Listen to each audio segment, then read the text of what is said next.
Welcome to Regulatory Ramblings. Our podcast today is brought to you by the University of Hong Kong's RegTech Lab, the HKU SCF FinTech Academy, the Asia Global Institute, and the HKU edX Professional Certificate in FinTech, with support from the university's Faculty of Law. I'm your host, Ajay Shamdasani. Today we'll be examining the importance of how compliance and legal staff need to incorporate geostrategic risk considerations into the advice and recommendations they give those they serve, be they clients or in an in-house capacity. In our initial Regulatory Rambling Spotlight segment, we'll be chatting with Chad Olsen of KPMG China to discuss what professionals in Hong Kong, Greater China, and the region more generally need to know about such factors. Following that, we'll have a chat with Mark Nuttall, Executive Advisor and Strategic Deal Facilitator in Dubai, for more of a Mideast perspective. But first,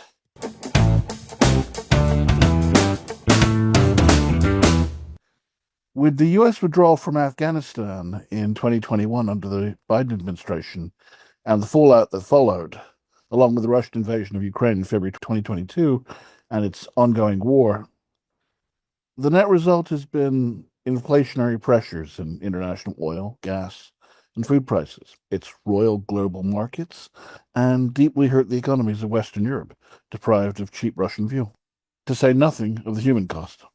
One thing's for certain, it's spurred a deep interest in concepts such as geostrategy or geopolitics, what in an earlier age might have been called political and economic risk analysis, and be regarded as the remit of social scientists such as economists and political scientists and sociologists or international relations experts. Most professions and organizations are increasingly finding the need to adopt an interdisciplinary approach to problem solving because in the modern world, myopia and compartmentalization can be fatal. It's increasingly the case that in-house and general counsel and compliance staff at banking and financial institutions and multinational corporations need to be cognizant of geostrategic risk factors and advising those they report to. Joining us to discuss the matter is Chad Olsen. Based in Hong Kong, he's the head of forensic services with KPMG China. In that capacity, some of the matters he oversees are white-collar investigations, anti-money laundering, sanctions and trade control, fraud, and disputes and arbitration. Prior to that, he was a partner at Deloitte, where he was the head of financial crime. And before that, he was the head of the Financial Crime Intelligence Unit at Standard Chartered Bank.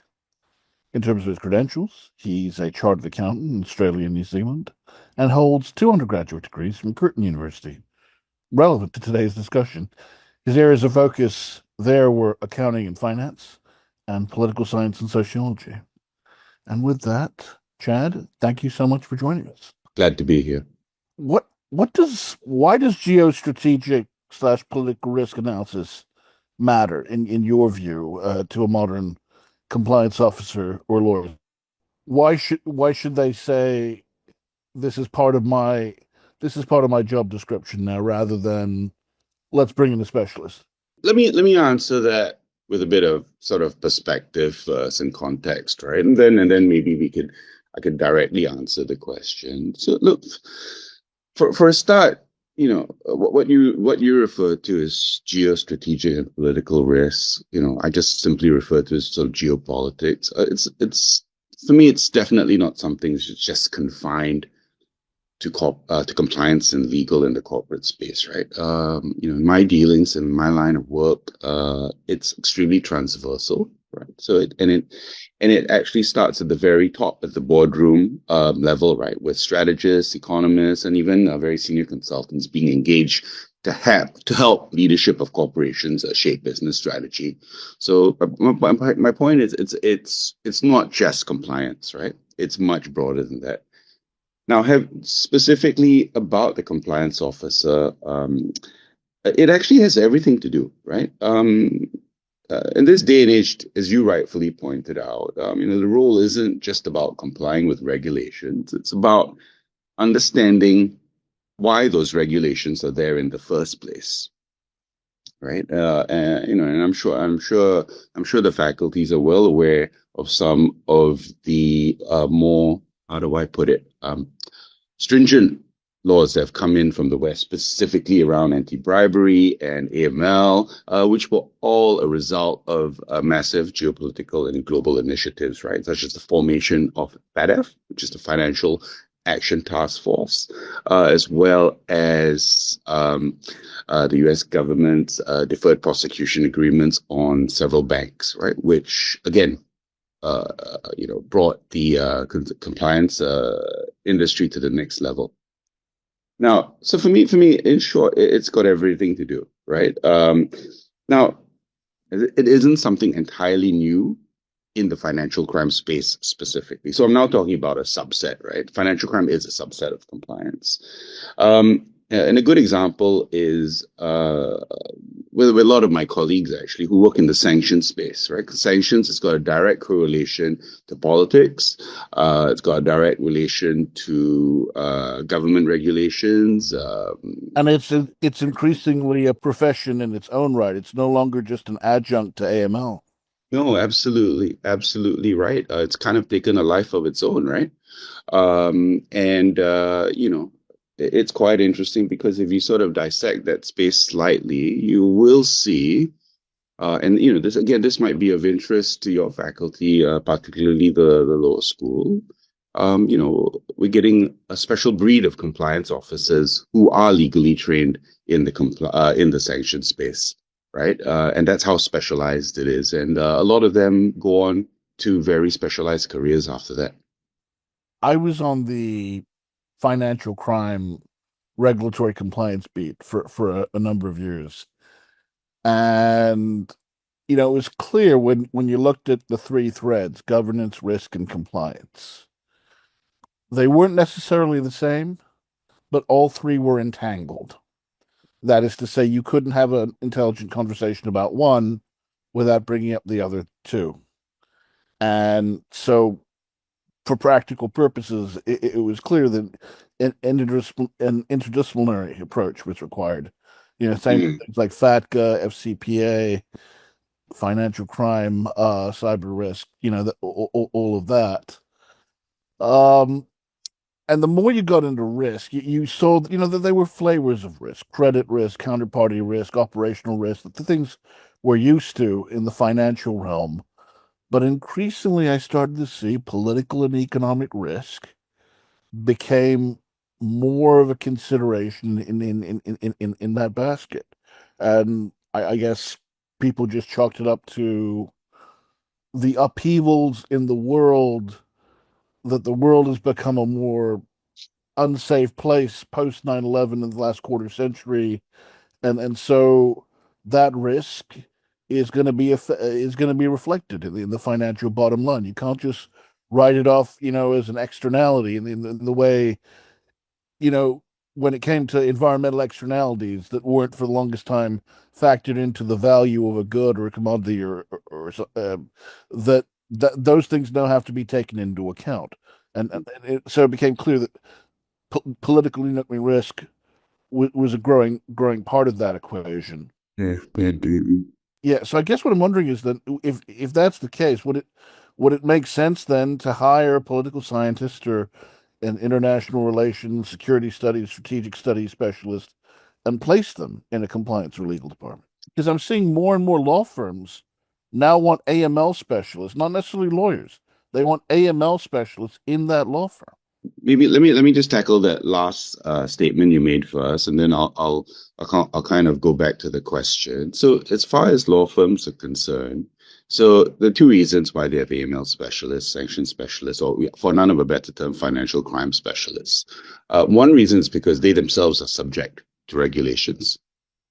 So, for example, when FATF comes into town to do their mutual evaluations, they actually look at the legal industry as well, because they have their own guidelines which require them to basically screen their own customers and so forth. And they obviously take it seriously by hiring specialists for their own internal use. Right, that's one reason. And most people forget that oftentimes. So, and the reason why I know this is quite interesting because we actually, how do I put it? As part of the talent pool, we share, we hire people from the law firms in that space and vice versa and so forth, right? The second reason is to exactly the point you made, which is that growing demand, right, for the skill and for that level of specialism, which their clients definitely need. And as you know, obviously, as a result of legal privilege and so forth, law firms are the first people that most people call when they have issues or a problem, or they need pure advice. Right. So that's what I wanted to address first. The next thing was, I think you mentioned about whether there was a need for a specific specialist to be placed in those compliance teams. Right. Either poli sci, either an economist or a political scientist or an Uh, IR specialist. Understood.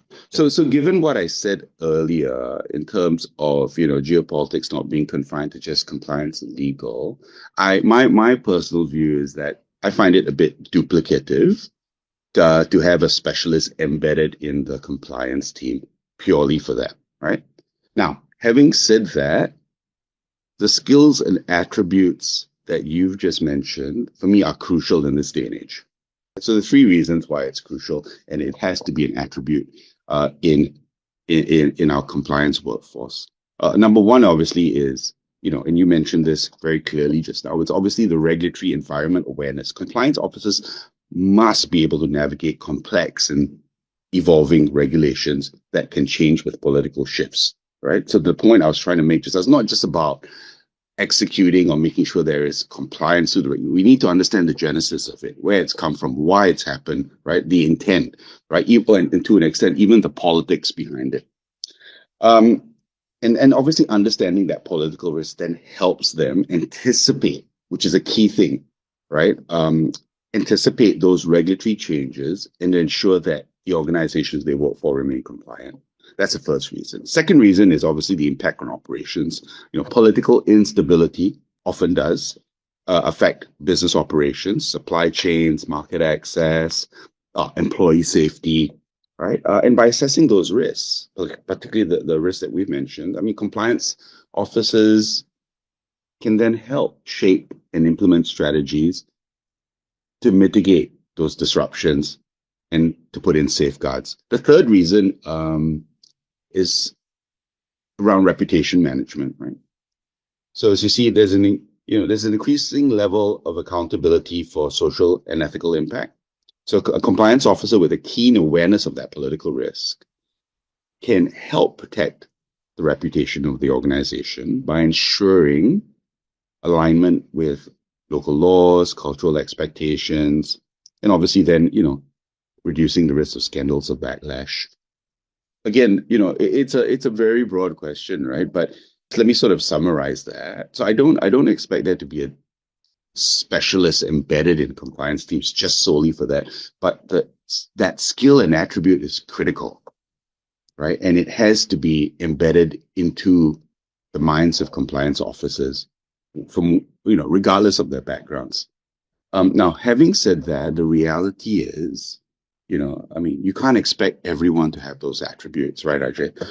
But I think those attributes need to be ingrained at a leadership level within compliance, particularly, right? The people with the 60,000-foot views of the department and of the risks, particularly from the regulatory standpoint, particularly people who make decisions, people who set and execute the strategies, and who help build a culture. As I talk to recruiters, the market right now, again, because of all this international uncertainty, the market right now is very hot for political scientists, economists, uh, international relations people, strategic and security studies, intelligence studies, crisis management, sociology, so long as it's devoted to certain parts of the world, to China, Middle East, and in Eastern Europe, Mm-hmm. that those people are very much in demand right now. And as we turn back, I mean, as we come back to what you were saying, that skill set is very much needed in legal and compliance. Well, Mm-hmm. that clearly implicates some need for remedial education. How what can legal and compliance then do to come up to speed, or is it just a matter of reading the Financial Times Yeah. and foreign affairs, or the Journal of National Security Law? That's another hot field. Uh, the Journal of National Security Law, the Journal of Intelligence Affairs.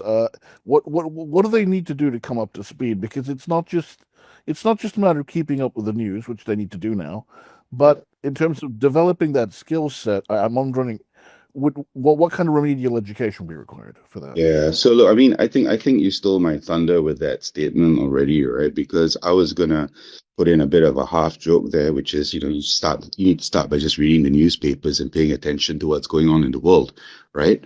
Um, you know, uh, but the reality is, not everyone's got the aptitude for it, right? But yet it's still an important attribute. So question is how the question isn't about the remedial education. The question is how do we find the right people, right?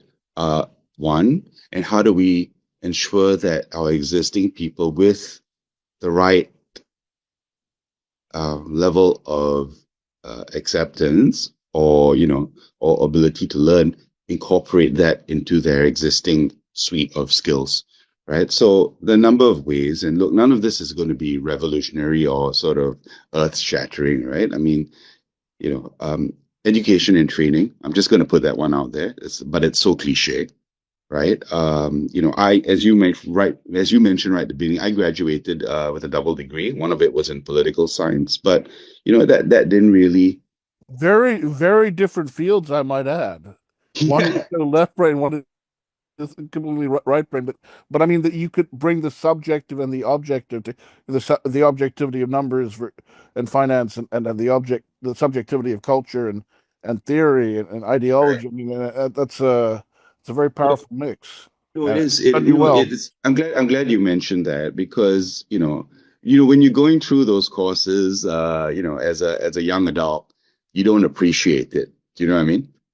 It's only much later on in life, and you sort of look back and you look at what you've actually done, and you realize, oh my God, that was actually completely relevant to what I'm doing now, right? And to this whole topic that we're discussing. So, I'll just dwell on that a bit, and then I'll continue answering the question. So for me, at a university level, right, those two degrees, whilst it looks completely yin and yang, right, it was actually very complimentary. Now I'll simplify the answer a little bit more, right? I mean, look, my mornings were basically spent in the School of Business, right, understanding laws, regulations, and so forth. But my afternoons were spent in the School of Social Sciences, questioning those laws, right? Applying the level of critical thinking and original thought.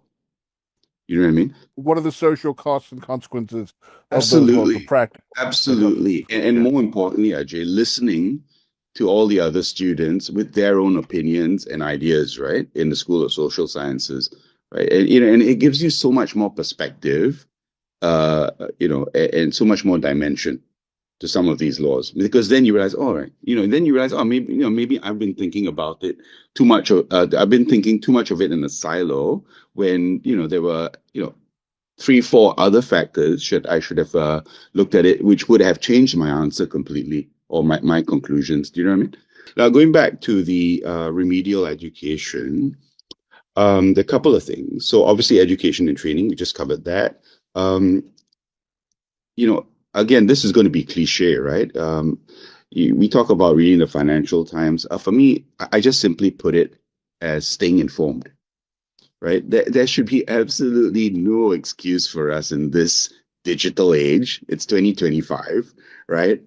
To not have our fingertips on the pulse of what's going on this planet, right? In fact, we're inundated with news sources, reports, analytical pieces from reputable organizations, right, that focus on such developments and risk assessments. Some of it you have to subscribe to, but most of it's open source, right? And what's open source is pretty good enough for me. And for me, it's just a question of reading. You know what I mean? And sadly, I find that is a bit of a skill that's kind of getting a bit diluted these days. People just generally tend to stop at the headlines and then not go any further. But there's so much depth to reading that if compliance officers actually spend the time, and to be fair to them, they don't have a lot of time, right? They spend the time. It's actually a lot more you can learn. The third, obviously, is around network and collaboration. It's one of my favorites because that's how I learn My primary source of learning is from other people.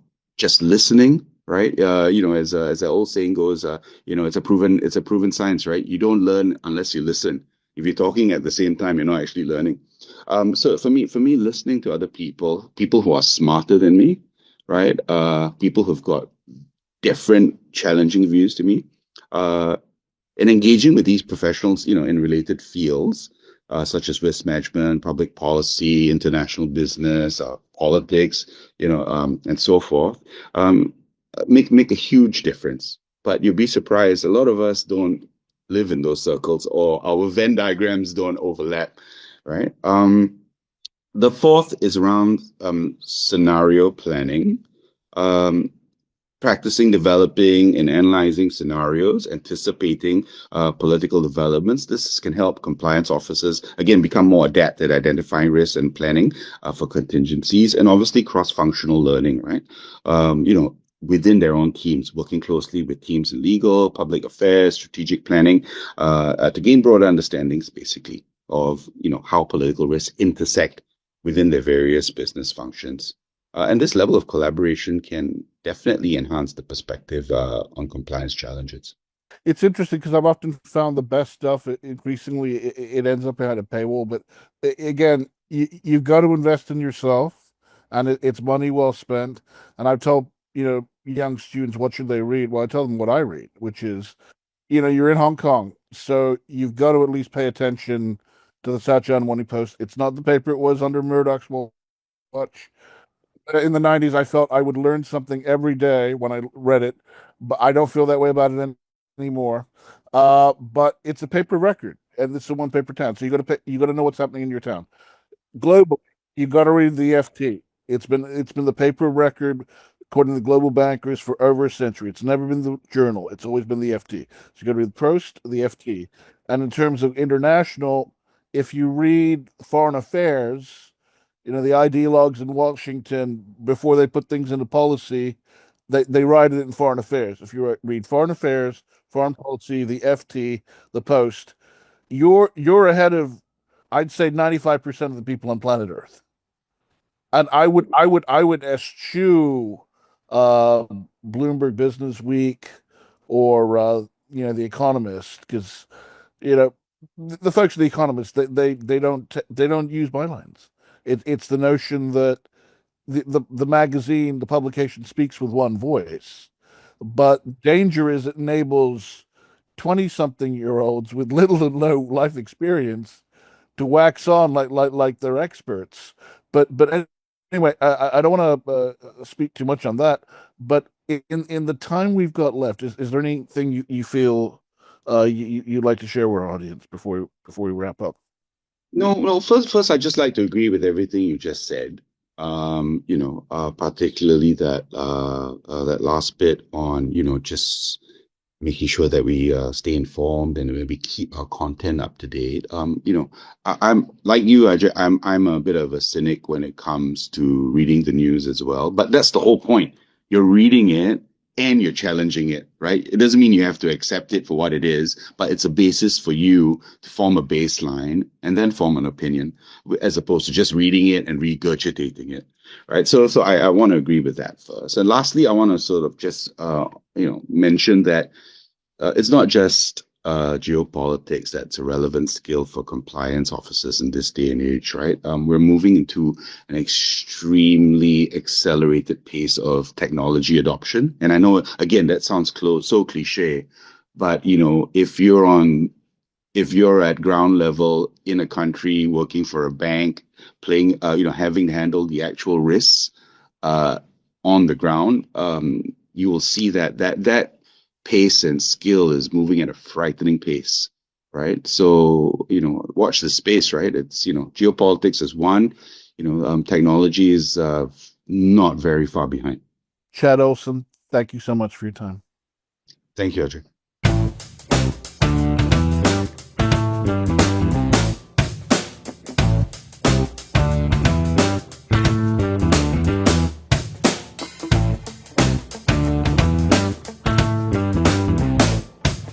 We're going to be continuing our conversation about the importance of geostrategic risk to lawyers and compliance officers.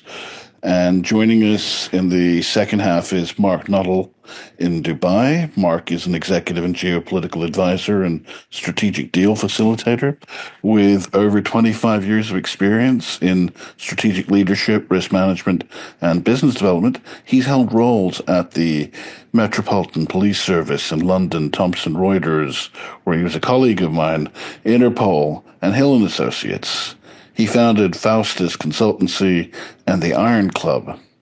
Mark offers his executive advisory services working across the Asia Pacific and Middle East and North Africa regions in Europe to drive growth, optimize operations, and facilitate deals and enhance governance. Particularly when it comes to risk management and governance, he has implemented plans focused on risk mitigation and resilience, as well as improving governance standards. He's managed complex investigations and multi-agency operations. When it comes to subject matter expertise, he's delivered advisory services on, of course, governance, compliance, risk reduction, finance, leadership, geopolitics, anti-money laundering, resilience, security, and ESG. And he's provided keynote speeches and mentorship to C-suite and geopolitical audiences. Mark, thank you so much for joining us. That sounds a lot, doesn't it, AJ? I admired your career from a distance, but we never really had the chance to collaborate too much. So tell us a little bit about yourself. Things I didn't mention. Where are you from? Where'd you grow up? Yeah, no, it's so I started my career in. I come from a humble background, so a very modest one where education wasn't first on the list of priorities.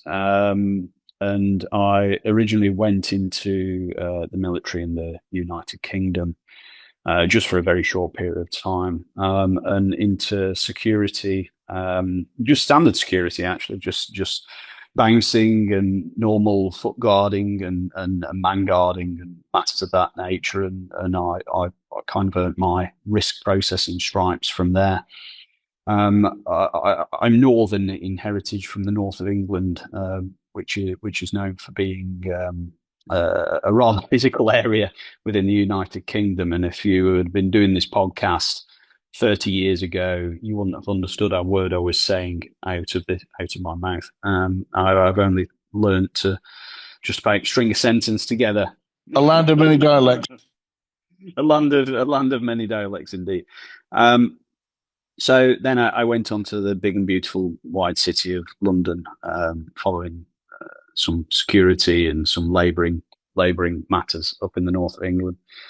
And eventually I joined the Metropolitan Police after much ups and downs within London, as we all have when we moved to the big city lights. And I understand kind of the reason why I got engaged in geopolitics, finance, economics, capital raising, and real security and real kind of geosecurity as well, is that I early on in my life I was homeless for a while, and I was still working at the time, but homeless at night, etc. So I understand what it's like to have absolutely nothing, and to get an understanding of what it's like at each kind of a level up the ladder, apart from obviously rarities to get to the top these days, but I'm not doing bad for my humble beginnings. So anyway, I moved into the Metropolitan Police Service. I still had address in the north of England in relation to a familial address, which was a mail address. So thankfully I was able to acquire a place in Her Majesty's Metropolitan Police Service, as it was at the time. And from there, I really learned how to communicate with people, negotiate with people. I had a bit of an art for the law as well, and being able to understand practically how to apply that, because law enforcement is a law practitioner role. It's not just in terms of swinging a stick at somebody. You've really got to understand common law, statute, and have an understanding of what the court processes are, and be a practitioner of it. And and in that, some of the civil legislation as well as the criminal legislation as well, because eventually I got into financial investigation as well as traditional crime and the basics of being a police officer within the United Kingdom. There is specific powers that can become engaged upon gaining certain qualifications and experience, and I gained those. And as a result, I went into financial investigation as part of my kind of additional toolbox skill set duties. And that enabled me to get further competency in the area, to be able to engage with financial institutions, to be able to engage with senior law enforcement officials and also senior political individuals as well, because of the operations that I was running when I got further into my career.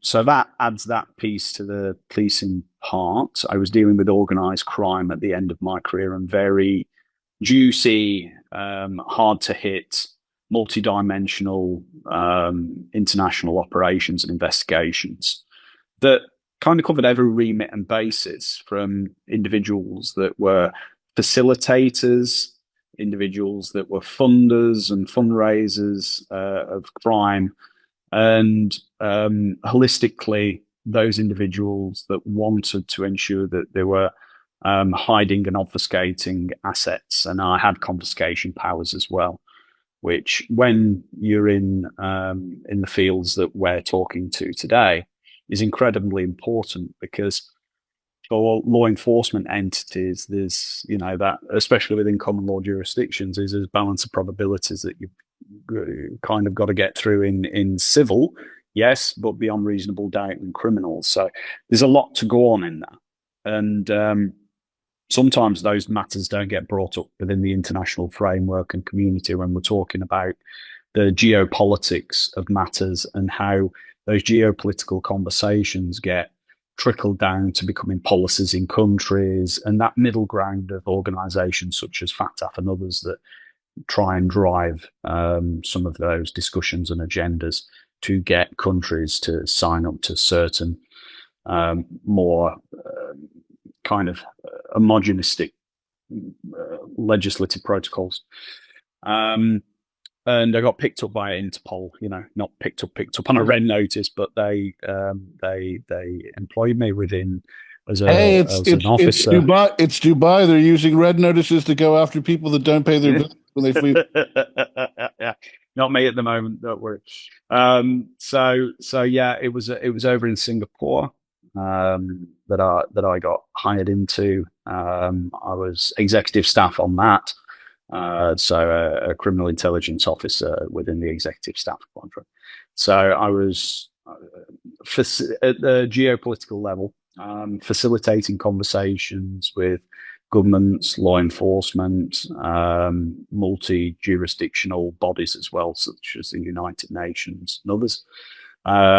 Everything from NGOs to, sat in the room with prime ministers and presidents, and you name it. So got quite a taste of that, and how to utilize the skills that I gained as a law enforcement officer within the negotiation and communication pathway, because you don't gain that in other backgrounds. It's quite a specific skill for law enforcement, certainly within the UK, to be able to gain.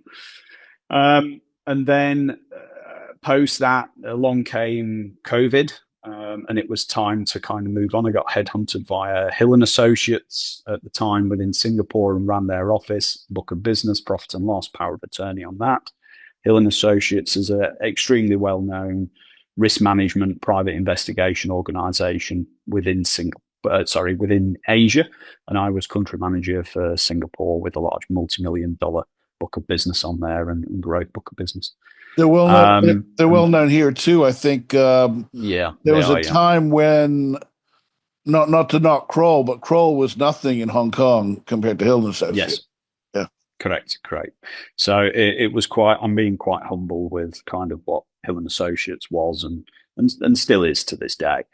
And now I do executive advisory to C-suite, to family officers and advise on that basis. So heads of families, in relation to exactly what my career has been and what I keep a firm abreast on, which is the geopolitical community, what's coming down the pipeline, what the world looks like today, and what it could look like tomorrow.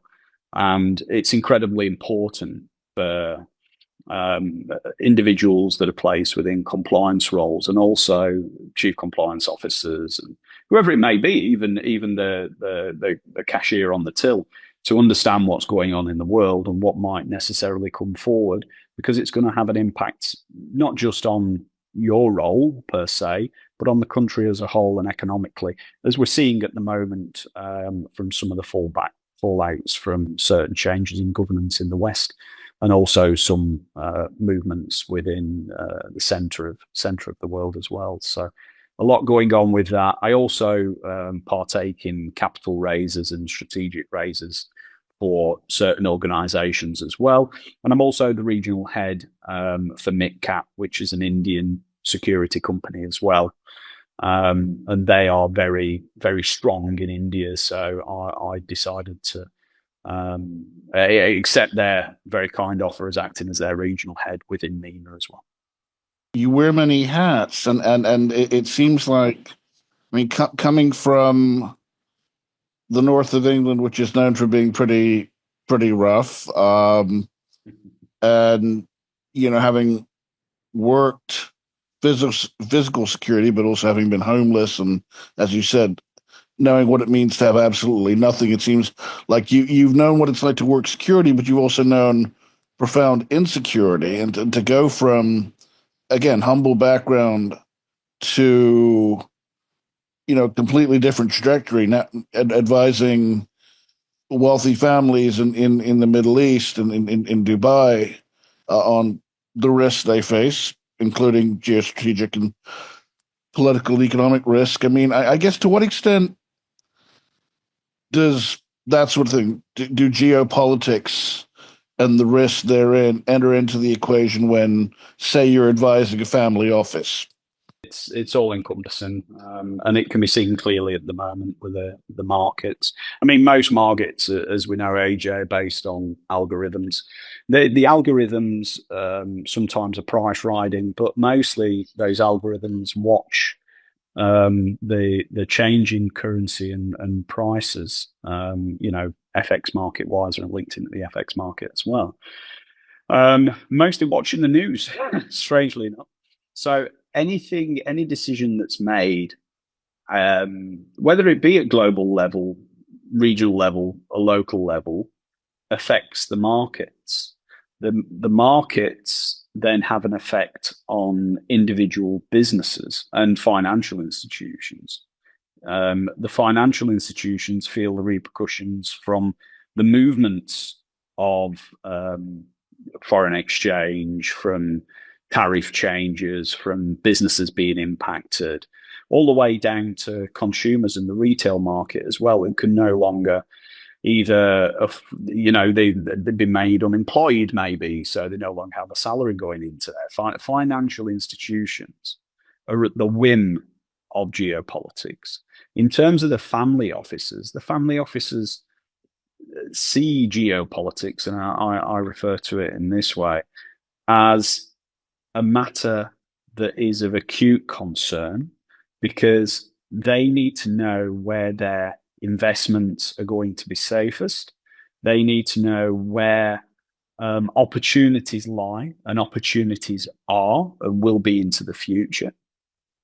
Should they really be looking at opening or investing in a project to build a factory in, say, X African country or Y Asian region, or over A in the US, because of certain legislatively and regulatory issuances, or just by the utterance of somebody deciding they want to go down a certain path as Prime Minister, President, Vice President, or even in terms of union officials, for that matter, deciding off the back of some certain action that a government has taken to then go on strike or do whatever. So it is incredibly important and a key factor to most organizations and to especially the heads of family offices or those with generational wealth, that their generational wealth is going to be secure even across a very magnificent portfolio. Because it used to be the case of you could hedge that portfolio and you could be involved in multiple sectors. But at the moment, those multiple sectors, say, for instance, over the past 2 weeks, have been hit with strife. So where do you then go to, and how can you react to it, and what is going to be the future, and how can you take proclamations that then turn into real life legislative process and actions by politicians, groups, and otherwise. And those can, for myself, I monitor what people are saying, what they're doing, how they go about business, where companies are opening, what new project is going ahead, what country's being invested in, etc., to be able to keep abreast of these matters and to be able to understand, for my clients, certainly, what the potentiality of those repercussions might be, not just now, but 5-10 years in the future. Because in countries such as this one, regionally, Asia, China, etc., it needs to be generational. It's not about the next year, 2 years, 4 years, 5 years. It's about the next 20, 30, 40, 50, 60, 100 years, etc. Because it's about the generations, it's about relationships, and it's about family, first and foremost. Let's look at it from the perspective of a compliance officer or a lawyer or frontline staff at, say, the locale you're in. Why should geopolitics, geostrategy, political risk matter to a compliance officer or a lawyer? Because the nature of what they do is heavily rule-laden.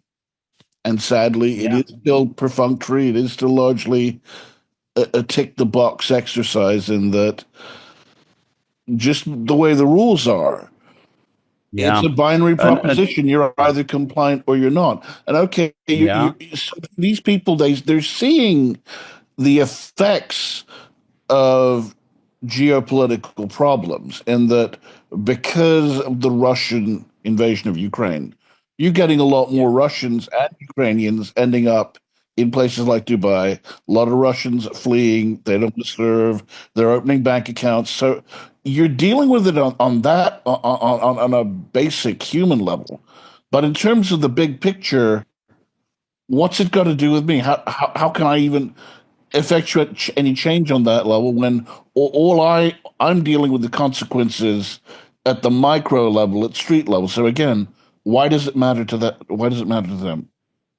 Yeah, that's great, AJ. And let me take, before we go down the why, I'll also comment upon kind of the compliance industry as a whole anyway. And I see two camps, okay? I see a camp of individuals, as you've just mentioned, the ones that are compliant, want to tick the box, are happy with that process and just looking at today's regulatory environment and applying decisions to that. There is absolutely nothing wrong with that because that is their job. Okay. That is their function. That's what they've signed up to do. That's their job description. Okay. Now, and I'll come on to the reasons why geopolitics are important in a minute for that particular group. But in terms of another camp, there is then another camp that are very vocal in wanting to kind of be, I don't know, semi-quasi police officers of a fashion that are very vocal and very passionate about the compliance industry and wish to effect a huge amount of change and wish to drive, and I'll put this very loosely because I've got my own thoughts on ethics and all of that, but wish to affect their own brand and their own thought processes of ethical behavior and how that should be implemented kind of holistically and in an enterprise fashion within their particular organization. Now, these two buckets of compliance officers can be at any conference that you go to, but they are specifically two buckets. And there's not many individuals that kind of sit in the middle and gaze. You are either one or you're another. And I've met them within organizations, institutions, that want to effect that causal change. Yeah. So I think first of all that needs to be addressed and dealt with. What does today's compliance officer look like? What is the job description for that individual? Should they be an active participant in the business, or should they be a compliance officer, i.e. complying with the rules and regulations at your disposal? Now, secondly, as the kind of part of the question that you asked in terms of the regulatory landscape, let's take here in Dubai, the United Arab Emirates, or another country that has been grey listed, for example. So FATF is a geopolitical organization. So the Financial Action Task Force is a geopolitical organization. It is funded under Budget 2 of the OECD. It's part of the OECD. It's not funded via core subscriptions. It's funded via special project money. Okay. So with that comes the caveat of whoever funds that directing their donor perspective, I'll place it that way, into the mix to enable FATF to function. Yeah. So there are specific donors, and those donors are the most common donors and were previously country. And I say previously because a lot's changed in the past couple of months. The United States, the UK, Europe, etc., etc. Okay.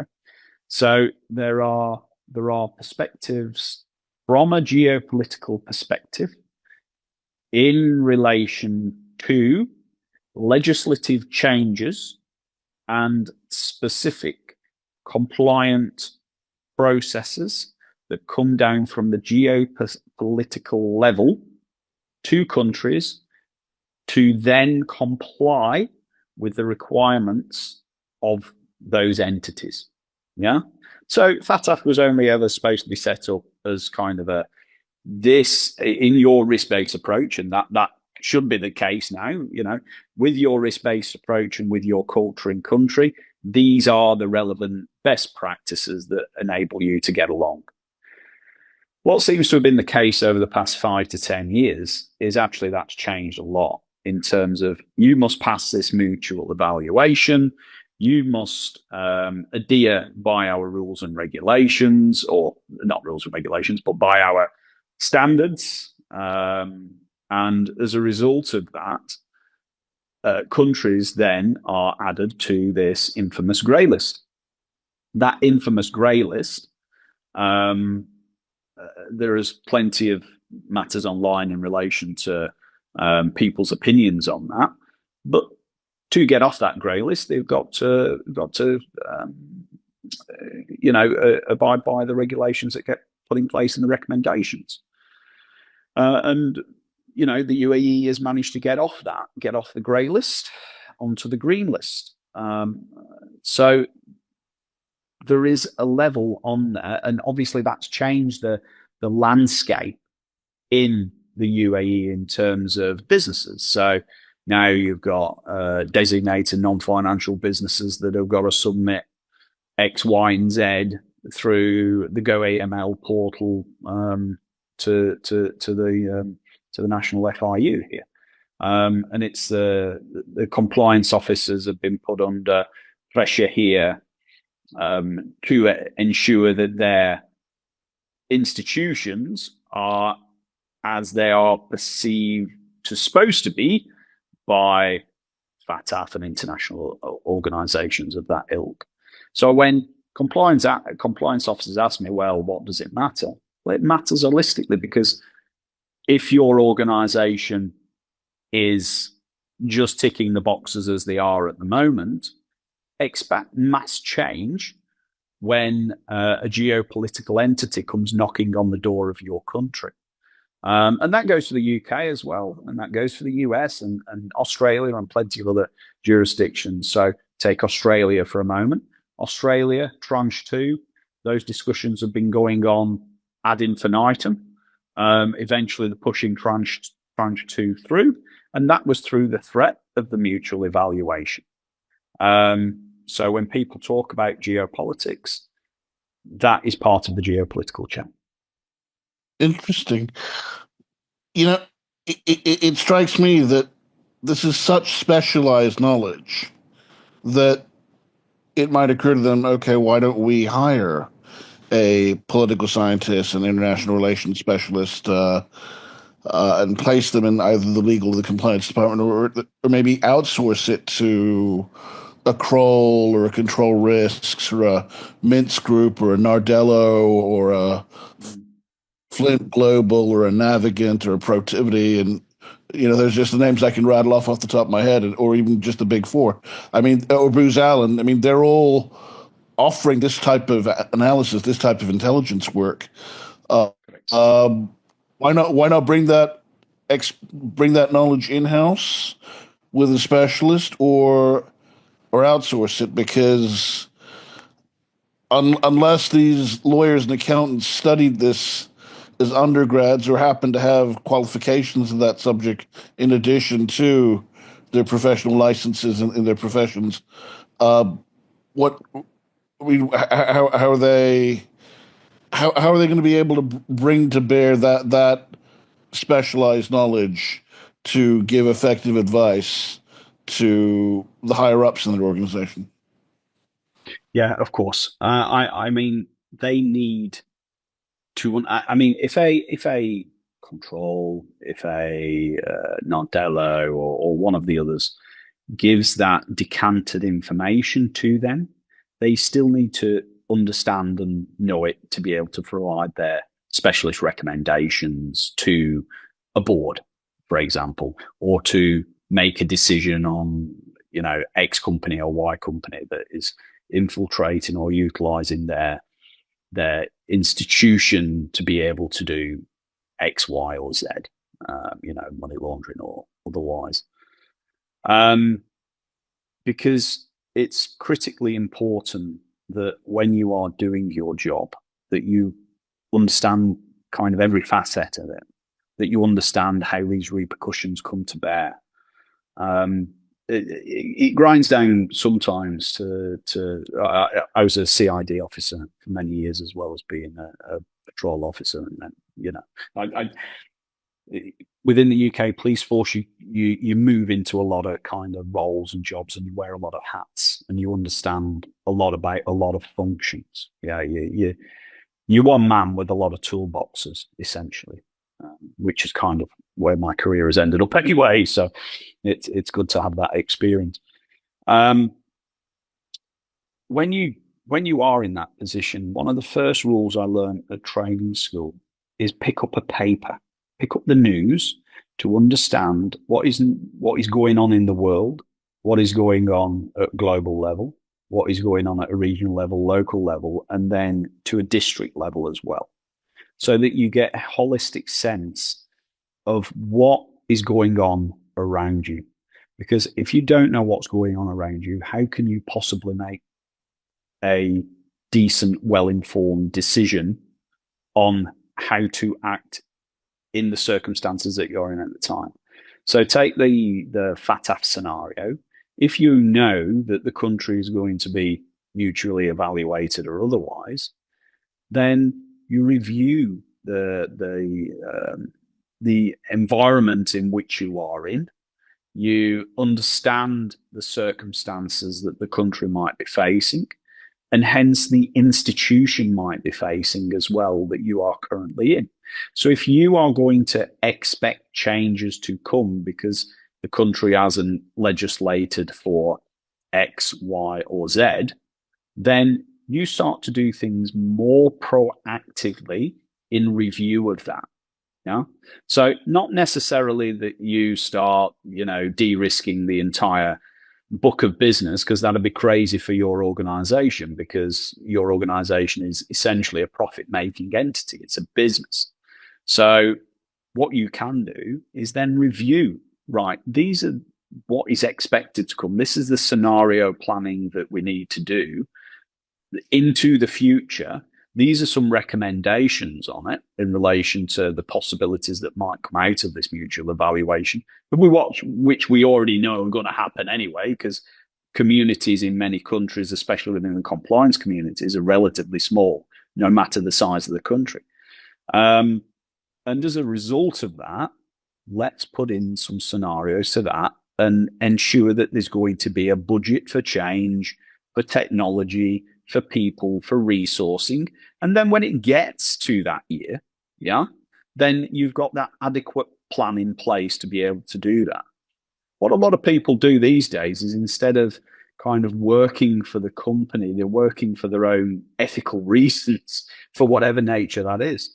But when you're on the payroll of a company, that company should be first and foremost especially as a compliance officer, you should be guarding the massive problems that can come about from being in a financial institution, for instance.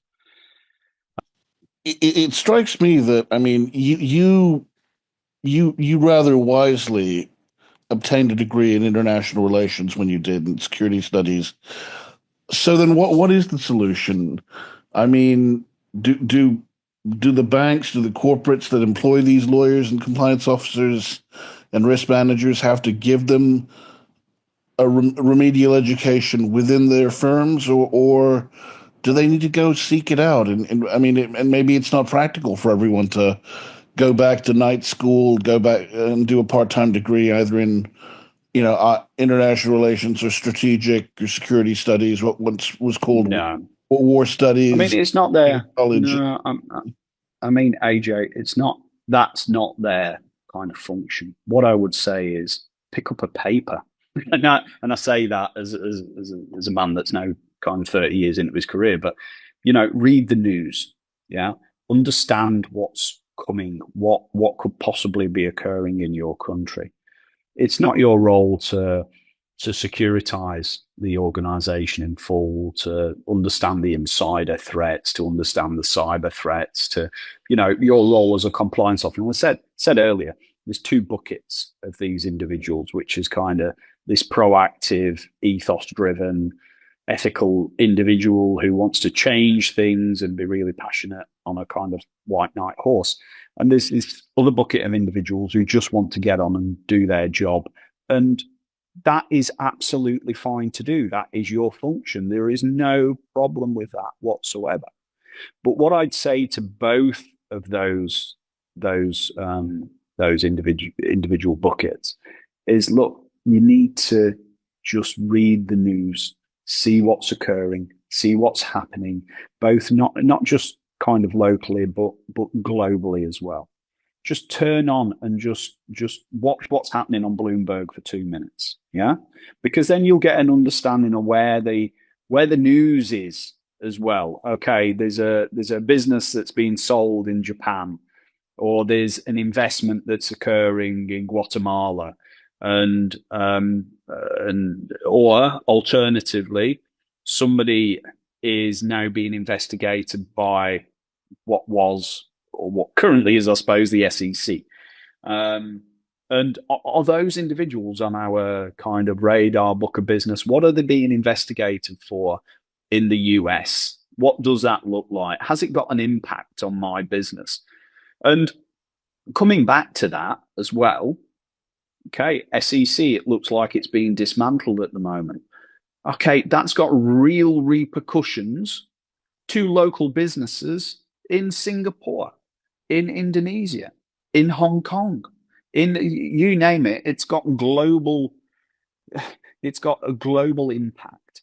And this is what I'm saying. They need to, and they should look at this and be more proactive and be be engaged, because it's not just about the business itself, okay, or the country.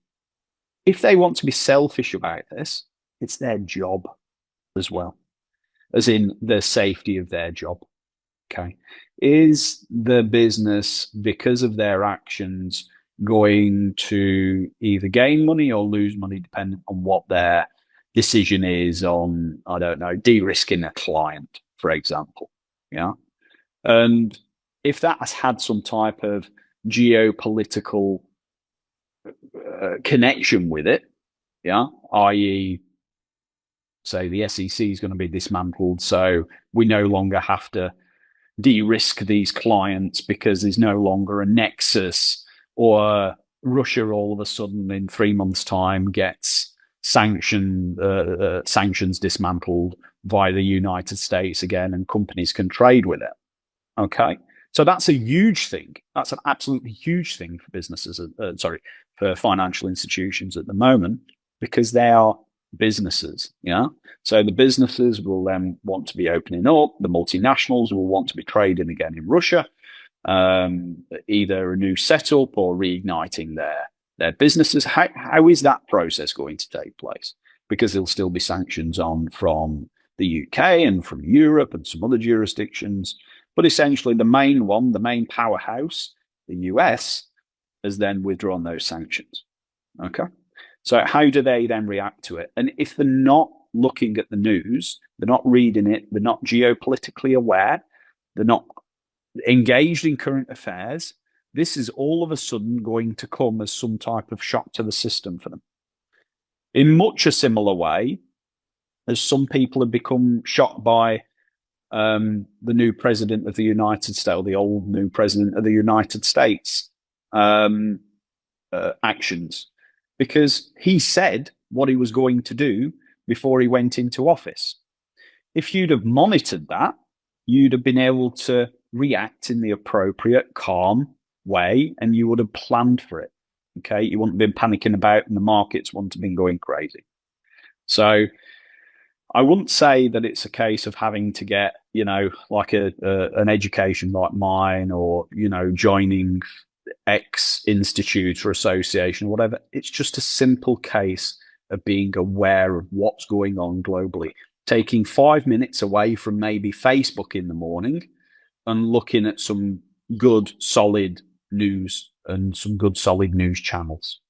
The market has never been hotter for poli-sci, international relations, strategic studies, war studies people, particularly if they're also linguists with the Syrian dialect of Arabic, Farsi for Iran, Chinese, Russian. And who would have thought that being a Russian linguist would have made a comeback after the closed war? People thought that chapter was closed. The time we've got left, is there any impressions you'd like to leave our audience with?